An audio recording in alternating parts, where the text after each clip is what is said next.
Maswerteng umaga po mga ka-STL. Narito na po ang resulta ng STL Bulacan para sa araw na to, first draw November 9, 2024. Araw ng Sabado, naway ang mga natayaan nyo pong mga numero kanina ay manalo nawa ngayong umagang ito 11 AM. Kaya't kunin nyo na po ang inyong mga tickets. Narito na po ang resulta.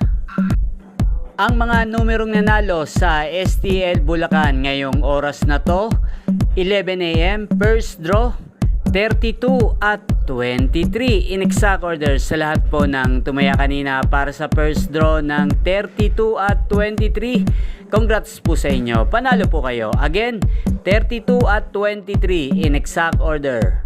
Shoutout po natin ngayong oras na to si Trixie M.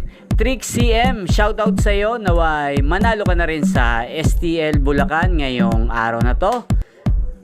Ayan, inyo pong napanood ang resulta ng STL Bulacan sa channel na to, Roderick Hernandez TV.